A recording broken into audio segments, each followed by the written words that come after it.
mes, más o menos, que vimos el programa de Carlos Pañi. No sé, a mí me pegó una piña. Ese reportaje a mí me pegó una piña. Y Fernando me dice un día, vamos a presentarlo primero, Jorge Deal, bienvenido Muchas gracias. a nuestro pequeño Humilde, mundo. humilde mundo de Humilde polémica en el mundo. business. ¿Sos presidente de Medicus hoy? Vicepresidente. Vicepresidente médico y presidente de Sanatorio Otamendi, que ya no se llama más Otamendi Miroli, se llama Otamendi sola, SEC. Que es un lugar histórico. Es un Hay lugar- había una placa que la Nació- sacaron. Nació mi primera nieta ahí. Nací yo. Buah. Escuchame. Había una placa que decía acá nació Fernando Meiter. La sacaron, no sé, porque no duró nada. Sacaron las cosas que no servían. Pero lo más importante que este hombre no es su actuación como empresario, sino su parte, ¿cómo llamarlo? Benéfico, ¿cómo definirlo? No, es altruista. Altruista, si no me salía la palabra. Es altruista, creo. me Él parece. también sos presidente de Cuerpo y Alma, Correcto. que es una fundación que hace lo que no hacen los gobiernos. Que hacen lo que no hacen los gobiernos. A mí me llamó mucho la atención. Decir que estamos, gracias a Dios, estamos acostumbrados a nuestro programa, no solamente tenemos empresarios, políticos, etcétera, etcétera, sino que también tenemos mucha gente que hace cosas por la gente. Con lo cual nos pareció que este era un momento, yo hablé con tu hermano, con José, que lo invité también para que venga, ya vendrá cuando vuelva de viaje, que se fue de joda José, pero ¿por qué haces lo que haces? ¿Por qué la gente que hace cosas por la gente y sin intereses, sin intereses? ¿Por qué se hace eso? Bueno, ¿Cómo surge? Primero digo, no me considero un empresario. Bueno, Soy médico. Está bien, pero sos un empresario. Ahí ¿Te guste o no te guste? ¿Qué vas a hacer? vengo de... Mi origen tiene mucho más que ver con la medicina y mi gratificación pasa por la medicina y por poder ayudar a las personas. Ujú. Eso es lo que nos mueve a los médicos en general. Y, No a todos.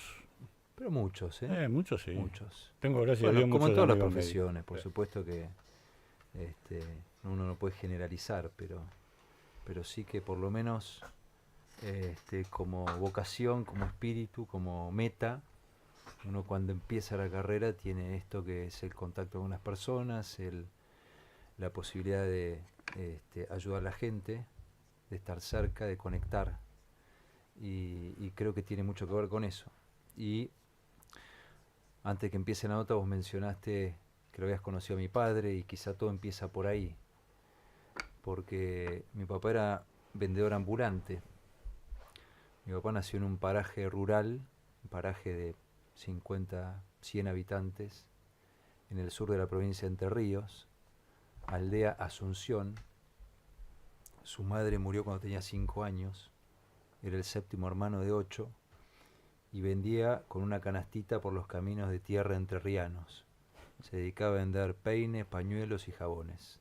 Hijo de inmigrantes libaneses semianalfabetos. La escuela primaria la hizo en Gualeguay, una pequeña ciudad que hoy tiene 50.000 habitantes, en aquel momento debería tener cerca de 10.000. Y ahí vivía con su hermana mayor.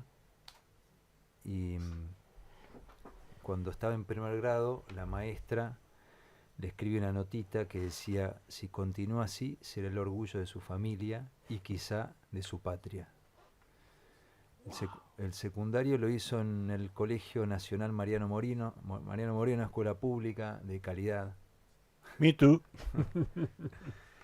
Y menciono esto, lo de escuela pública de calidad, porque creo que es muy importante. Después me gustaría profundizar en eso. ¿Cómo no? Medalla de oro del Mariano Moreno en el secundario, y después ingresa a la Facultad de Medicina de la UBA, sin tener para comprar los libros, por supuesto.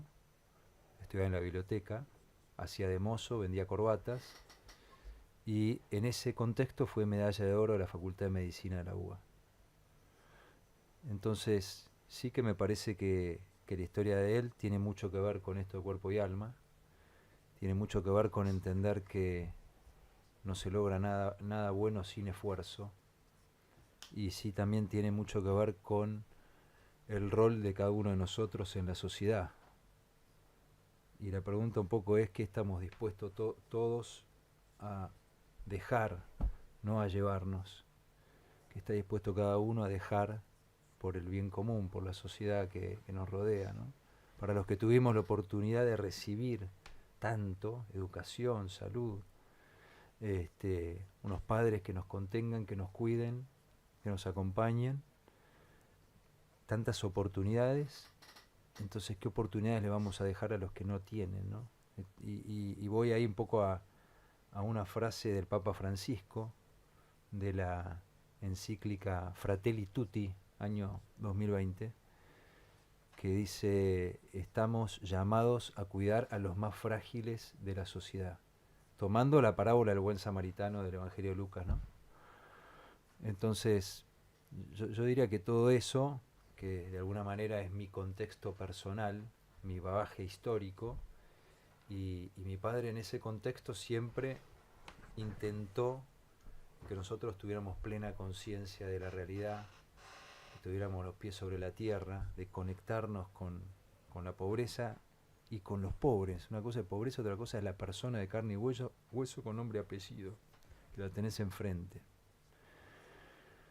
Eso, sumado a mi carrera de medicina, con la oportunidad de conocer mucho el interior del interior, hizo que en el año 2005, obviamente después de la gran crisis del 2001, diera forma a este proyecto, que cumple ahora 20 años, y que empezó con un grupo de 10 personas, que hicimos en ese primer año 500 consultas en el año, en un paraje rural del sur del Chaco. Hoy somos más de 600 voluntarios, la gran mayoría médicos, odontólogos, psicólogos. Llegamos a hacer anualmente unas 25.000 consultas en las provincias del norte, que son las provincias más pobres del país, las más vulnerables, las que tienen el mayor aislamiento geográfico, y esto lo subrayo porque es muy importante el aislamiento geográfico. Y además hacemos cerca de 800 cirugías también por año en estas provincias.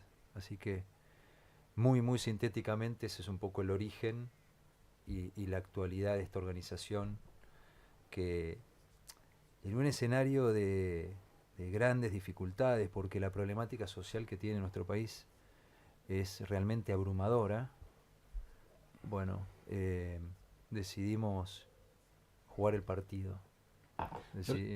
Decidimos entrar a la cancha y poner pequeños parches a la realidad. Yo les aconsejo a los que nos están escuchando que vean el video. Entren a la página de cuerpoyalma.org.ar y vean el video y se van a enterar de lo que hacen. Fernando. Yo sé que yo te escuché y vos sos un apasionado de la educación, pero volviendo un poquito para atrás y para lo que vos mamaste de chico, ¿qué fue lo que hizo el diferencial de que tu papá, viniendo de los orígenes que vos mismo contaste, sea medalla de oro en la primaria, orgullo de su patria, como le dijo esa directora, su carrera secundaria, su carrera universitaria? ¿Cuál fue el diferencial que tuvo tu papá para lograr lo que logró y que después, me imagino que eso después derramó en sus hijos? ¿Qué fue? Mira, fue una persona extremadamente trabajadora, una persona con espíritu de desarrollo y de crecimiento, con una inteligencia, a mi modo de ver, superior, pero con un contexto que le permitió hacerlo. Un contexto de educación pública de calidad, porque eso es lo que nos iguala para arriba. Hoy nos cuesta mucho pensar en una educación pública de calidad, sobre todo en las provincias más, si querés, más desfavorecidas, más alejadas. Las provincias del norte son una característica. Y esto sí, hay datos muy concretos de esto. Cuando miramos las pruebas PISA, la ciudad de Buenos Aires, las pruebas PISA son las pruebas que se realizan en alumnos de 15 años, creo que es algo así como el tercer año. Y sí que se evalúa objetivamente las capacidades de estos chicos, ¿no? Cuando miramos el resultado en lo que ocurre en la ciudad de Buenos Aires, estamos cerca del puesto 38 a nivel mundial, pero cuando hacemos el promedio del país estamos cerca del puesto 65. Entonces sí que hay una gran asimetría de oportunidades. Y entonces es un país, a veces uno se pregunta que es muy diferente cuando te toca nacer en la ciudad de Buenos Aires con una familia que te contiene versus cuando te toca nacer en el medio del monte, en el impenetrable, en Formosa, en Salta, o en provincias en donde la complejidad logística y las herramientas educativas son tan distintas, ¿no? Ujú. Lo que pasa es que el padre de Jorge, él decía siempre, la palabra, como era, la palabra mueble, el ejemplo arrastra. Y yo me acordaba siempre de una frase de Coelho. Qué bárbaro. Te la robo, ¿eh? Había una Te frase, la robo esa frase. había una frase de Coelho que decía, el mundo cambia con tu ejemplo y no con tu opinión. Que son muy parecidas. Sí. Esto de hablar y decir y no hacer y que no vean qué estás haciendo, no funciona. Y esto funcionó y funcionó muy bien. ¿Y cómo? A mí siempre me encanta la logística, será. Veo mucha logística durante todo. ¿Sos ingeniero? No soy economista, nunca ejercí de economista, pero soy economista, pero estoy en una industria que es petróleo y gas, viste, que en donde la logística se prepara todo con mucho tiempo de anticipación. ¿Cómo mueves toda esa logística de esa cantidad de gente yendo a un lugar, eh, desde arreglar una caries hasta hacer una operación de alta complejidad? No sé, ¿cómo haces para mover todo eso? Bueno, ¿Cómo se organiza? Ese es uno de los grandes desafíos que, a ver, la realidad nos fue enseñando, fuimos aprendiendo. Uno comete algunos errores en el medio, por supuesto. Hay un equipo de gente, te diría que el 90% voluntaria, que trabaja para que esto funcione. Nosotros viajamos 2 veces por mes a las provincias del norte. Cada uno de esos viajes está conformado por un equipo de entre 8 y 10 personas, médicos, odontólogos, algunos de ellos. En cada uno de esos viajes de 3 días se realizan cerca de 300 consultas. Y eso ocurre durante todos los meses del año entre febrero y noviembre. A su vez, 2 veces al año se hacen viajes de 1 semana de duración con grupos de más de 100 profesionales. Y ahí sí que es un gran desafío, no solamente el traslado de esos grupos de profesionales, el alojamiento de esos grupos profesionales en diferentes lugares en donde el alojamiento es bastante difícil, pero después está La preparación del campo quirúrgico. de los insumos, del equipamiento, del instrumental. Y ahí, si bien Eso nosotros, lo llevan a ustedes, ¿no? sí, nosotros tenemos una logística armada con algunas empresas que nos ayudan hace muchos años, como Sarcam, como Casa, que nos permiten llegar a lugares inaccesibles. Y también es muy importante la posibilidad de trabajar con la autoridad local. O sea, yo entiendo la realidad de una manera muy complementaria. O sea, es fundamental el gobierno provincial, el gobierno nacional y los gobiernos municipales para trabajar juntos. De hecho, nosotros trabajamos dentro de los hospitales provinciales en cada una de las localidades en donde se desarrolla toda esta actividad. Uh-huh. Eso nos permite tener una infraestructura acorde a realizar 350 cirugías en una semana. Entonces, para eso necesitamos un edificio, necesitamos quirófanos que estén operativos. Por supuesto, nosotros llevamos mesas de anestesia, torre de cirugía laparoscópica, columnas de endoscopía y demás, insumos de todo tipo, desde gasas hasta suturas, hasta bisturíes, jeringas, agujas y demás. Otro tanto ponen los gobiernos provinciales y es así como la cosa puede funcionar. Acá no hay la famosa sinergia individualismos, hay que dejar de lado los individualismos, trabajar en conjunto, no tenemos ninguna afiliación ni política ni económica con nadie, pero trabajamos con la autoridad local competente de manera muy seria y muy comprometida con todo este trabajo, ¿no? Entonces, por supuesto que el gran desafío año a año se produce en esas 2 semanas de trabajo de tanta gente. Llegar con tanta gente a estos lugares ya es muy difícil. Desarrollar todo ese trabajo, en cada una de esas semanas se realizan unas 7.000 consultas y 300 y pico de cirugías. ¿A qué hora arrancan? ¿A qué hora? Sí. Y no, nos levantamos muy temprano y 7:30 estamos trabajando. Se trabaja todo el día muy, muy intensamente. Trabajamos todos sin ningún orden de jerarquía, somos todos iguales allá. Si hay que descargar un camión, cargar un camión, armar el hospital, colocar el instrumental en donde tiene que ir, lo hacemos todos. Y hacemos diagnóstico de las enfermedades más comunes que ustedes pueden pensar, enfermedades que muchas veces tienen una evolución natural mucho más larga porque el diagnóstico es más tardío en general.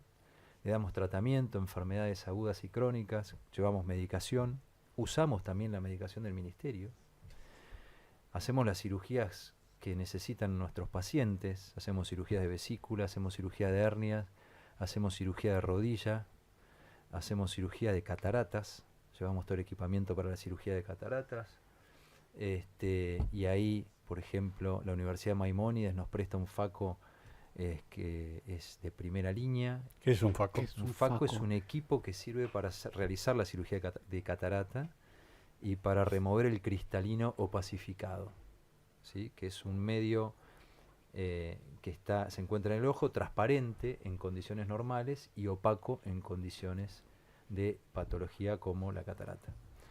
Es una cirugía compleja que requiere prótesis, entonces se extrae el cristalino opacificado y se coloca una prótesis transparente con la graduación acorde a la necesidad del paciente. Entonces en cada uno de esos viajes se hacen unas 50 cirugías de cataratas aproximadamente.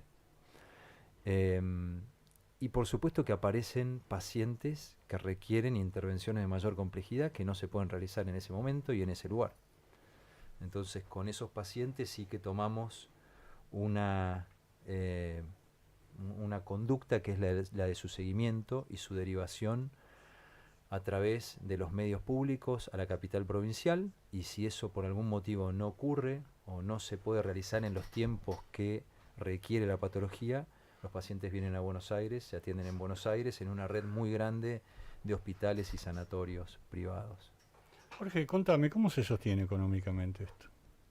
Se financia con donaciones de particulares y algunas empresas, y se financia con un evento anual que hacemos.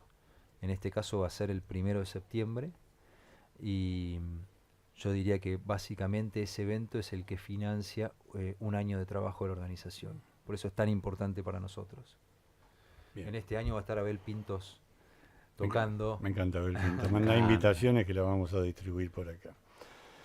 Yo he estado muchas veces en el interior, no haciendo obras de caridad como el caso de ustedes, pero sí he ido a visitar muchas de estas localidades. Y yo veo que al principio, la primera vez que llegás, hay un semi-rechazo. ¿Qué me vienen a pedir? ¿Con qué van a salir? ¿A quién quieren que vote? Claro. ¿Por qué se ocupan de nosotros? Porque están acostumbrados a eso. Te pasó esto al principio, ¿no? Seguro. El primer año nos pasó. Uh-huh. Nos preguntaban de parte de quién veníamos y qué teníamos caudillo, que hacer. ¿De qué caudillo? ¿A quién hay que votar? Te estoy hablando del año 2005. Qué bárbaro. Pero bueno, pasó el tiempo y hubo un boca a boca muy fuerte en toda la zona.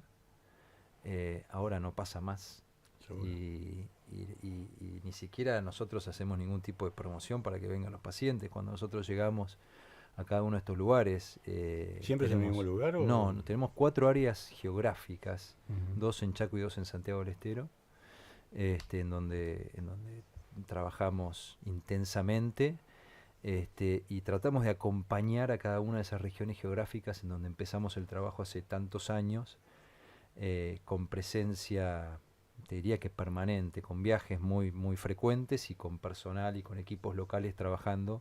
No solamente nosotros en el aspecto de la salud, porque hace un rato decía, la problemática social es abrumadora, entonces no alcanza con el médico. Entonces, hace unos años empezamos a entender que esto era así y bueno, entendimos que había que conformar una alianza con otras organizaciones del ámbito civil, como Cuerpo y Alma, y además del sector público, que por supuesto es fundamental, y además de las empresas que sostienen y financian todo este trabajo. Entonces trabajamos con Haciendo Camino, que se dedica a desnutrición infantil y a oficios para madres. Trabajamos con Monte Adentro, que se dedica a educación en el ámbito rural. Trabajamos con Pata Pila, que se dedica a proyectos productivos.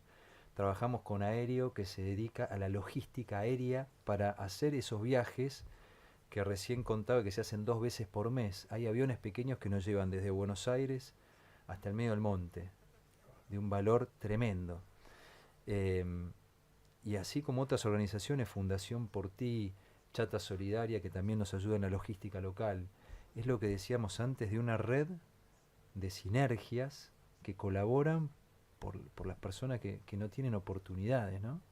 Porque en definitiva, cuando hablamos de pobreza, la pobreza la medimos como un indicador económico, pero hay un trasfondo mucho más importante que el indicador económico, Sí. ¿no? Entonces, son las oportunidades perdidas. Las oportunidades perdidas nosotros las vemos muy de cerca en todo lo que tiene que ver con salud y educación. Hay muchas otras, el trabajo también. Fíjate la importancia de un oficio, de un trabajo, de poder llevar el sustento. Y hoy la cultura del trabajo en parte la hemos perdido. Yo vi el ejemplo de mi padre Absolutamente. como si querés, como gran impronta que tuvo en nuestra familia en cuanto a la cultura del trabajo. Y creo que tenemos que volver a trabajar en ese tema, en la cultura del trabajo.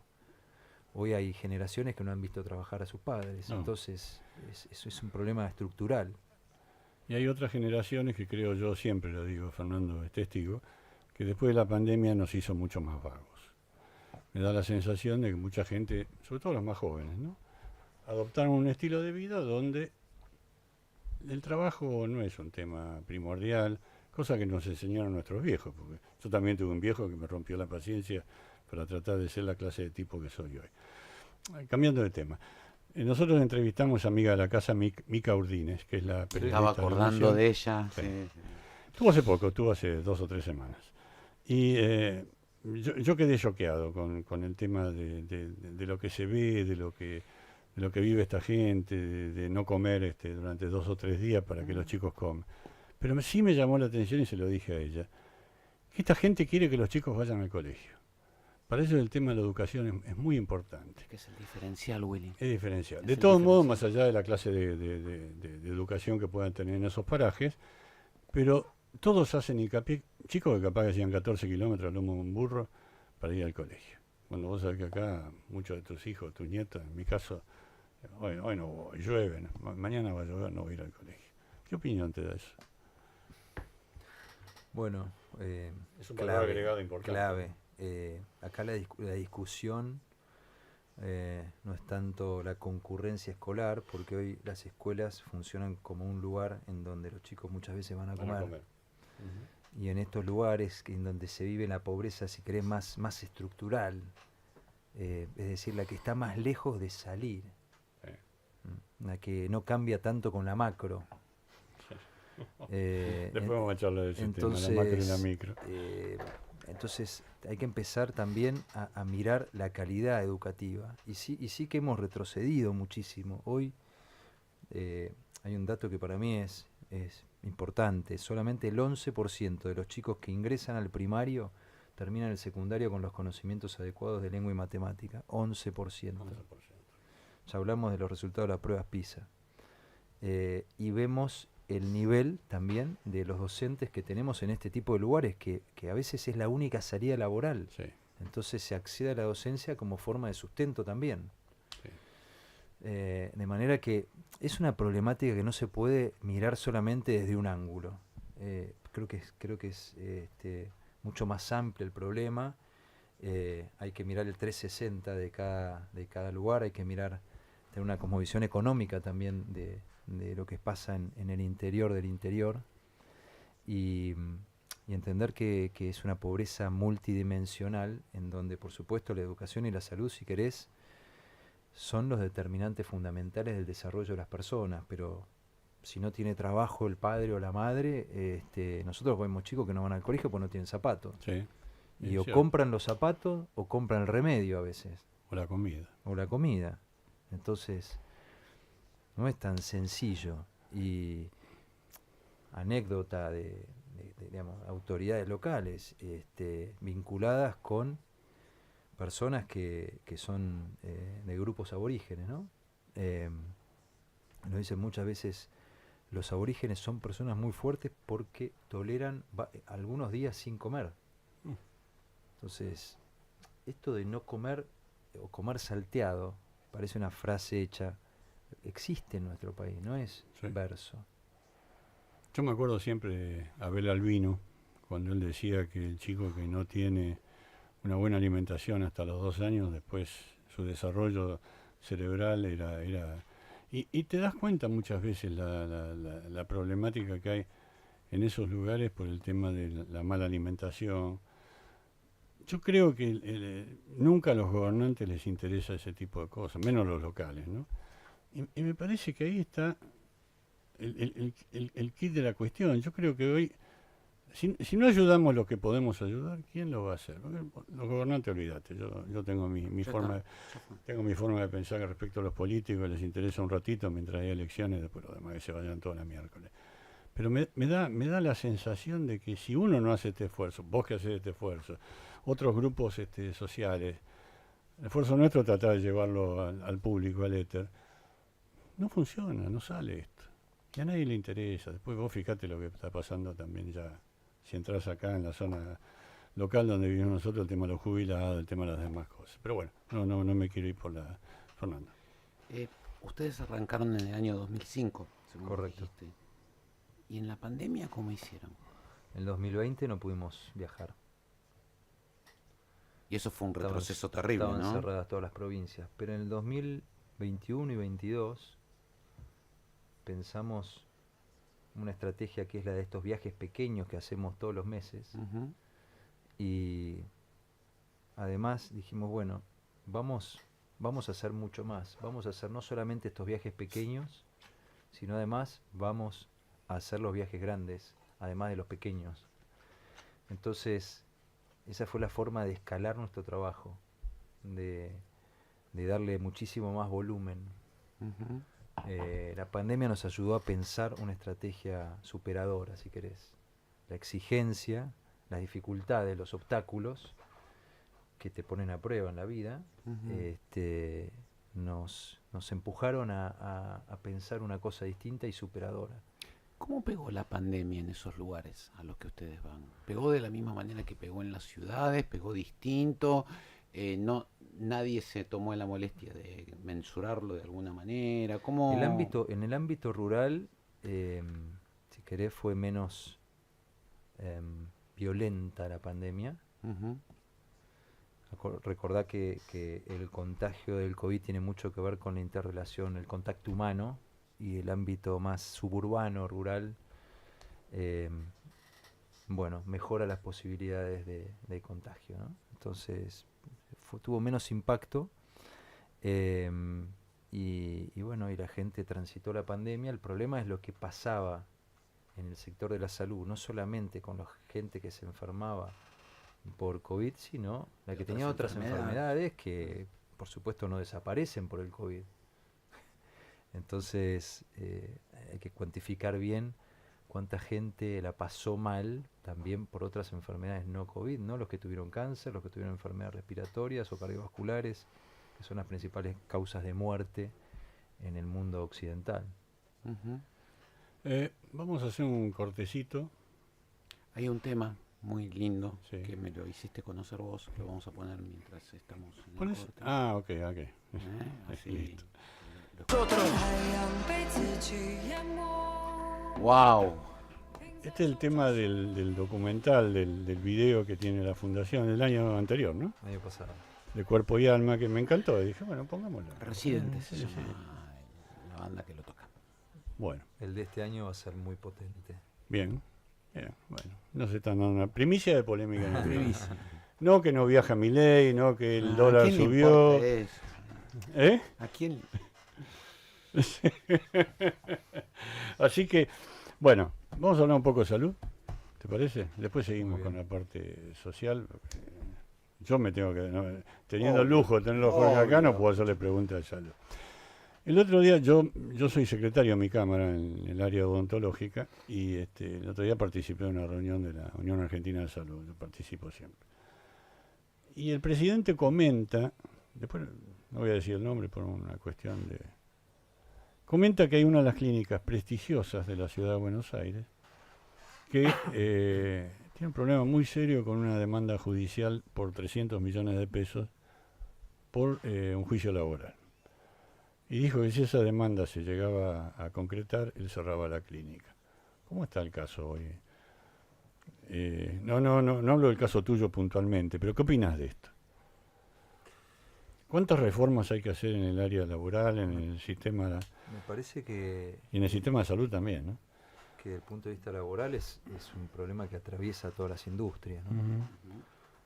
Vemos notas periodísticas todos los días de los problemas que genera la industria del juicio y este tipo de cuestiones para a veces empresas que son pequeñas y que tienen muy pocos recursos. A veces empresas que tienen que cerrar por un juicio, entonces sí que hay que por lo menos repensar el tema. Me parece que está desbalanceado, si se quiere.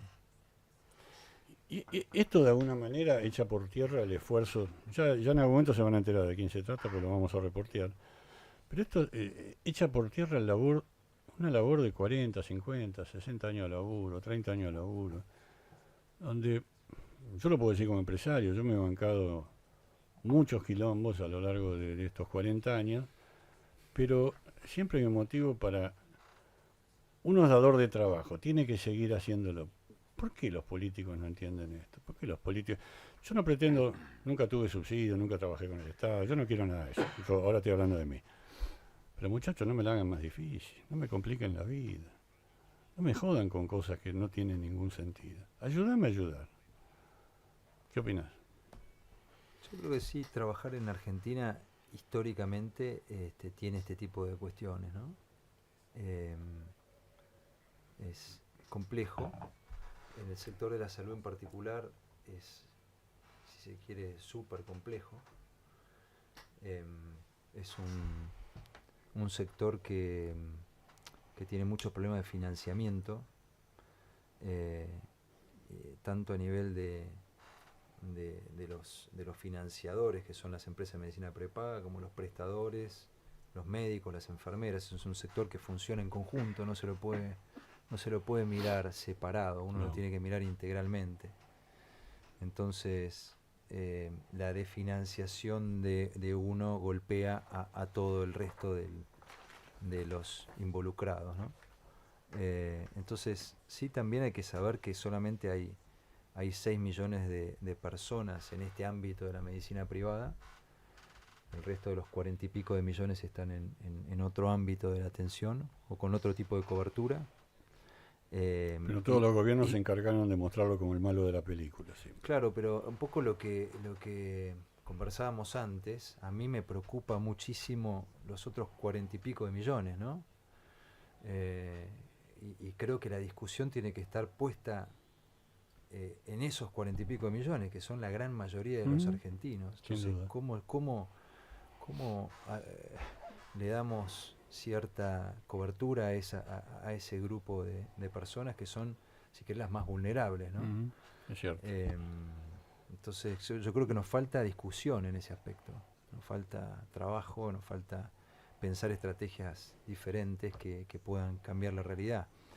Hoy sabemos que la salud está en el ámbito federal, o sea que es potestad de cada una de las jurisdicciones, ¿no? De cada una de las provincias. Tanto salud como educación y seguridad dependen de las provincias. Las provincias son autónomas. Entonces, ¿cómo vamos a lograr un estándar de calidad adecuado en ese escenario?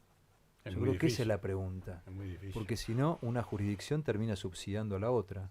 La que hace las cosas bien termina subsidiando a la que hace lo que puede o lo que quiere o la que está pensando en otros proyectos.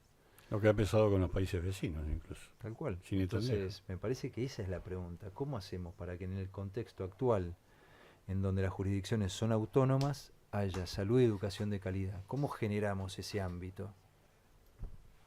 ¿Qué hace Haciendo Camino? La ONG que lidera tu mujer, Catalina, que conste que la invité, pero me dijo que estaba de viaje. Está en Aña Tuya en este momento. En Aña Tuya, Está bueno. en Santiago del Estero. Yo cuando hay un matrimonio, una pareja, que tienen 12 hijos, ¿no? Bueno, es una historia larga. Pero tienen 12 hijos, no importa cómo se obtuvieron, pero eso te demuestra la clase de tipo que es este señor, ¿no? ¿Qué hace Haciendo Caminos? Contame. Haciendo Camino trabaja tratando de acompañar a familias en situación de altísima vulnerabilidad social. En particular, si se quiere, trabaja con la desnutrición infantil, pero no solo eso, sino que acompaña a las madres, acompaña a las familias, acompaña en los oficios, genera empleo y ¿En ayuda algún a los lugar más, específico? sí, Santiago del Estero y Chaco. Ayuda a los más vulnerables. Tiene cerca de 14 centros de nutrición infantil, 14, y acompaña a miles de chicos. ¿Viste? ¿Cómo te tratan las autoridades cuando llegas? Porque vos medio que les venís a patear el rancho, porque el tipo que está allá dice, che, este me pide voto, me pide que haga esto, me pide que vaya a tal lado, me pide... Y vienen estos marcianos en un micro y se instalan en el hospital, operan, che, ¿qué te debo? Nada, no, anda, Ni siquiera coseguro. sé buen tipo, le deben decir. Algo me imagino los médicos dicen, sé buen tipo con el que tenés al lado, qué sé yo. ¿Cómo, cómo es? ¿Cómo te miran las autoridades cuando llegan a ustedes? ¿Cómo es ese tema? Hemos tenido de todos. Porque, De ¿sabes todo por qué tipo te y lo color. pregunto, no? ¿Sabes por qué te lo pregunto? Porque esta misma pregunta él se la hizo a Mica Urdíñez, Ajá. de Hambre de Futuro, y dice que llegaban a muchos lugares y los intendentes la reputeaban, le echaban a patada porque no querían que se sepa lo que estaba pasando. Por eso te estoy haciendo esta pregunta. Mirá, después de 20 años de trabajo hemos pasado por todo tipo de experiencias. Los caudillos son los mismos. Sí, sigue Eso, siendo lo eso mismo. no Uno cambia. sí, en Formoso está el mismo, Pero yo diría que hoy tenemos una relación razonable con las autoridades locales. Algunas nos cuesta un poco más, pero en general hemos tenido muy buena receptividad y tenemos muy buena relación con la gente que vive en los lugares, porque esto ya no son solo viajes, ya es una continuidad. Entonces tenemos contacto hasta directo en nuestros celulares con muchos de estos pacientes. Así que bueno, yo creo que tiene mucho que ver con la estrategia de comunicación, entender que nosotros no somos una amenaza.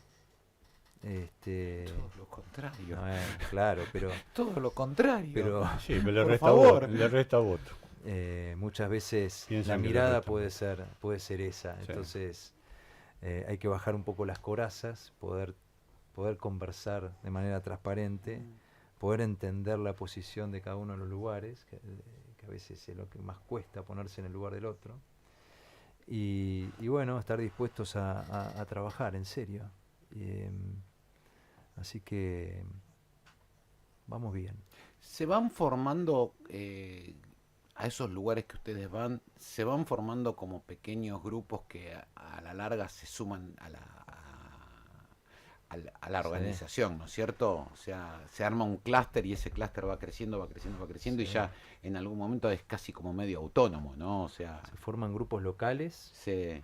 se forman grupos profesionales a veces, se forman grupos de la comunidad que ven en esto una herramienta importante para solucionarle los problemas a algunas personas puntuales y dar oportunidades, y se pone a trabajar con nosotros a la par. Entonces yo creo que esto, lo de hacer, mueve, y hablar no mueve a nadie. Entonces Lo que decía tu hijo. hay que remangarse y hacer.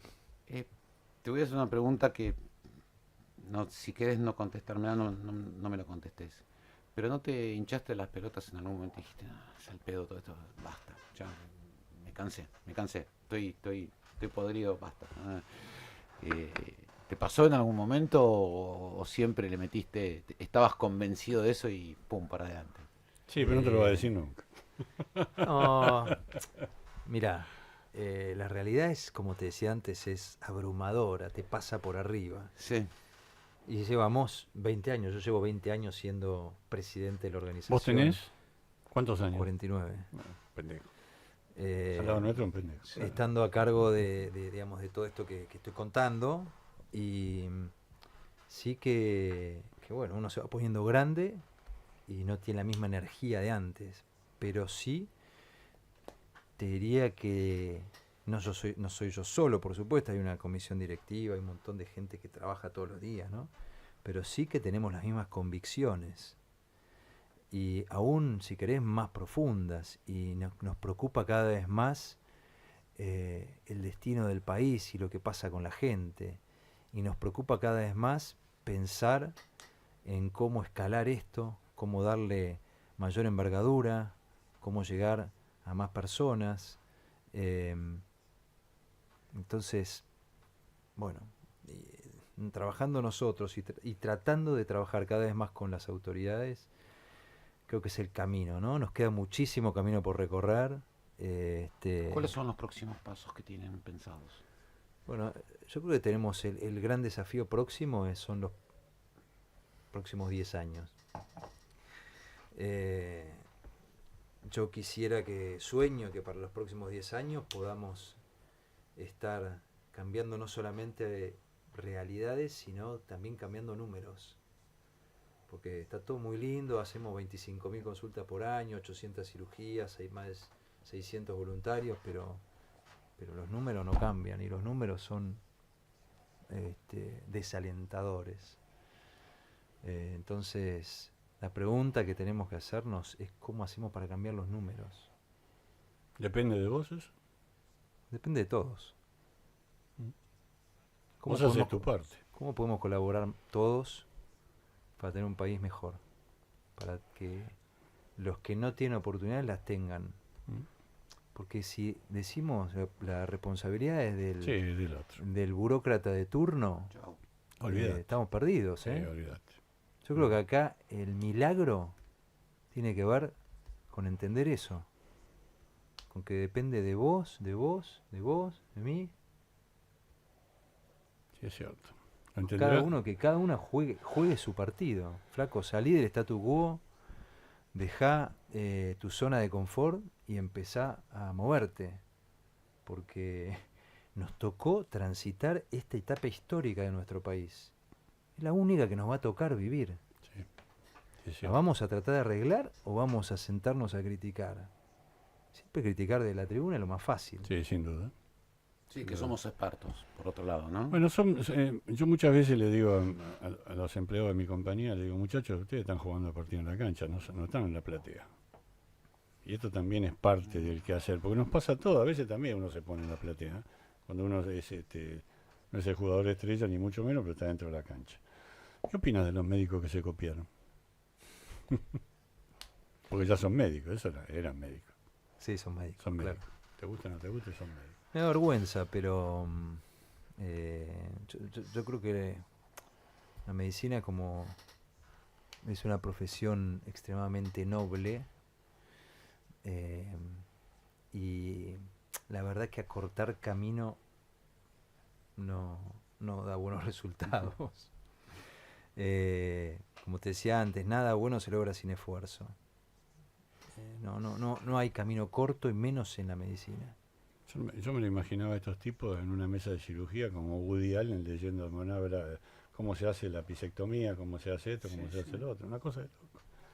Porque un ingeniero no puede copiarse, en algún momento va a tener que poner su sapiencia, acá lo mismo. Una locura. Pregunta a la institución. Nos quedan 10 minutitos, porque ya me confirmó Charlie que no tenemos a nadie atrás en otro programa, pero bueno. Como institución Otamendi, hagamos números. 100 muertos por el tema fentanilo es mayor a la cantidad de gente que murió en la AMIA, es mayor a la gente que murió en la Embajada de Israel, es mayor a la gente que murió en la tragedia de Once, solamente lo supera la tragedia de Cromañón. Es un problemón. Sin duda. Es un problemón como institución. Primero, ¿qué es el fentanilo? ¿Para qué sirve? ¿Y cuál es el problema que trae acarreado este tema para vos como institución? Bueno, lo primero que diría es que es una tragedia inédita en la historia argentina, ¿no? Somos titulares en todos los diarios del mundo, te aclaro, ¿eh? Sí. Creo que hay que separar bien el fentanilo del problema. El fentanilo es una droga de uso... Uno está acostumbrado a escucharlo con los que se drogan, con la venta de droga, el Bueno, fentanilo, ¿no? por supuesto que hay uso ilegal de los opioides, que son las drogas que se usan para el control del dolor, pero sin duda tanto la morfina como el fentanilo, como bueno, el opioide que ustedes quieran, son medicaciones muy útiles en la práctica médica cotidiana, tanto en el quirófano como en la terapia intensiva. De manera que el fentanilo es una droga de altísimo poder analgésico que es muy útil en circunstancias como los posoperatorios o como situaciones de dolor muy intenso en la terapia intensiva. Entonces sí que no es un problema de la droga, sino es un problema de la contaminación. Ujú. Bueno, desde el punto de vista institucional, por supuesto que extremamos las medidas de control para no tener este tipo de problemas. Digamos, es muy difícil estar exento cuando hay una medicación de un laboratorio que está aprobado por el ente regulador, ¿no? Entonces, yo creo que ahí está el kit de la cuestión. Ujú. Voy a hacer un comentario simpático porque esto te demuestra un poco cómo es esta gente. Yo veía el video, cuya música pusimos recién, un cachito, y en el video todos lloran. Explícanos por qué pasa. Bueno, en ese video lo que se ve es una serie de imágenes de médicos que relatan su experiencia. Ujú. ¿La viste? Sí, por supuesto. Por eso digo, todos lloran, me llama la Y atención. relatan su experiencia muy conmovidos porque es una experiencia transformadora que tiene que ver con lo más genuino de la medicina, con lo más vinculado con el juramento hipocrático. Y es el contacto con la realidad. Es el contacto con la realidad, es el contacto sin otra aspiración más que el de ayudar al otro. Entonces, cuando a veces los médicos que trabajamos en ámbitos, si querés, muy privilegiados de la ciudad de Buenos Aires, nos ponemos en contacto con realidades crudas como la de algunas de las provincias más pobres del país y tenemos la necesidad de interactuar con gente que a veces no habla castellano, que no tiene para comprar un par de zapatos, obviamente los remedios, la comida, que viven en casas muy precarias, de barro muchas veces, ranchos, con chagas, sin agua potable, con desnutrición infantil, con abuso infantil, con violencia doméstica, con suicidio adolescente.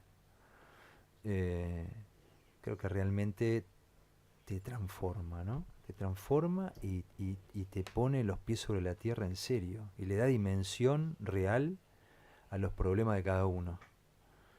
Entonces creo que es una experiencia extremadamente transformadora, necesaria. Hay que entender Argentina porque si no uno pierde la cosmovisión de la Argentina real y esa parte de la Argentina es muy importante en volumen. No es una cosa menor, es muy importante. Entonces, sí que vivirla y tomar contacto real, no con el concepto de pobreza, sino con el que sufre, tiene mucho que ver con lo que pensamos cuando elegimos ser médicos. Yo comentaba esto, no era un chiste lo que yo estaba diciendo. En el video están entrevistando a una médica, un odontólogo, están entrevistando a varios. Y en un momento dado dejan de hablar y se empiezan a llorar. Y vos decís, qué raro, porque está preparada la entrevista. Es tan conmovedor eso, ver a un profesional de salud que se pone en esa circunstancia que realmente vos decís, puta, lo que debe ser para lo que no hemos estado ahí en estas circunstancias, ¿no? E impacta eso realmente impacta. Además creo que uno se puede sentir identificado con esas personas, que son personas como cualquiera de nosotros, que durante una semana se subieron a un colectivo, a un avión, para trabajar con gente que no conoce, por gente que no conoce. Exactamente. O sea que mis nietos mayores van a ser, van a visitar, estuvo ahora mi nieto mayor, el varón de 17 años, estuvo en Catamarca. Eso hace mucho, van a misionar mucho. Y yo cuando vuelven y les cuento, ¿qué hiciste? A ver, contame. Cuando me cuentan yo los aplaudo realmente, pero yo en mi juventud nunca me tocó hacer eso, salvo algún tema muy puntual del colegio. Pero impacta. vos sabés que yo siempre digo que una de las cosas más gratificantes que hago en mi vida es esta. Me imagino. Mi sobrino no se pierde una, va a todas. Mi Me sobrino imagino. Tiene se mucho que pierde ver con el propósito. Entonces, si querés, el análisis psicológico de esto tiene que ver con que la escuela de Viena psicológica lo tuvo a Freud primero, en donde trataba de hacer si querés, un objetivo de la felicidad a través de la búsqueda del placer, la de Adler a través del poder, y después vino la de Frankl, que es la que buscaba la felicidad, si se quiere, a través del propósito y del sentido de la vida. ¿Por qué? Porque el placer y el poder son cuestiones muy de corto plazo. Y el propósito sí que tiene mucho más que ver con poder darle continuidad a lo largo del tiempo, ¿no? Entonces, la búsqueda del sentido de la vida tiene mucho que ver con esto. Yo si algún día me tengo que atender, me gusta que me atienda un individuo como este que es contenedor, que es inteligente, que... Yo creo que una de las cosas que siempre digo que le falta a los médicos, y que me disculpen los médicos, tengo 82 amigos médicos, ahora tengo 83 creo, donde siempre les digo, muchachos, ustedes no estudiaron contención. Les sobra. No te enseñan en la facultad. No, ya sé que no te enseñan. Ese Pero es deberían hacerlo a partir de... problema. Pero Pero por eso se llama cuerpo y alma. Sí, es cierto. Porque sí tiene que ver con no solamente tratar la enfermedad, tratar el cuerpo, tratar el órgano enfermo, sino poder o hacer lo posible para tratar de ponerte en el lugar del otro, de tener empatía, de ponerte de su lado, ponerse en el lugar del otro. Esa es la clave. Sin duda. ¿Tenés turno la semana que viene? Estamos llegando al final. Yo tengo una como preguntita para hacer. Dele, Eso claro, es mandatoria. Dele. Hay mucha gente que está escuchando este programa y se Gracias pasa. gracias a Dios cada vez más. Sí, y se pasa, che, escucha esto, escucha el otro. Quienes quieren ayudar a cuerpo y alma, ¿cómo lo hacen? Bueno, una clave es difundir este tema, ¿no? Me parece que es central, la difusión. Y la otra es ayudarnos con trabajo o con financiamiento. Son los tres canales, si querés. Después vamos a subir Este programa va en vivo. Te están viendo de las 3 cámaras, te están viendo en vivo en este momento. Lamentablemente también nos ven a nosotros. Sí. Pero obviamente una vez que termine el programa queda grabado y se lo puede difundir. Con lo cual le vamos a agregar... y eso se va agregando a distintos grupos, de distintos ecosistemas. No, y le vamos a agregar los datos donde se puede hacer depósitos. Básicamente cuerpoyalma.org.ar. No me equivoco con eso. Y si quiero comprar una entrada para el 1 de septiembre. El 1 de septiembre, como por la página, ¿lo puedo hacer? En la página están los datos, o el Instagram, más fácil. También hay un Instagram. Sí, Instagram, Facebook, cualquiera de las redes sociales, Cuerpo y Alma, nos ubican fácilmente y tienen un montón de contenido de nuestras historias y de lo que hacemos con personas reales, con trabajo real y con todo lo que tiene que ver con el trasfondo de la enfermedad. No es solamente curar, sino lo que ocasiona la enfermedad. A veces no poder trabajar, a veces no poder estudiar, a veces no poder ver, que es una problemática mucho más profunda, ¿no? Entonces tratamos de pensar cuál es el trasfondo, ¿no?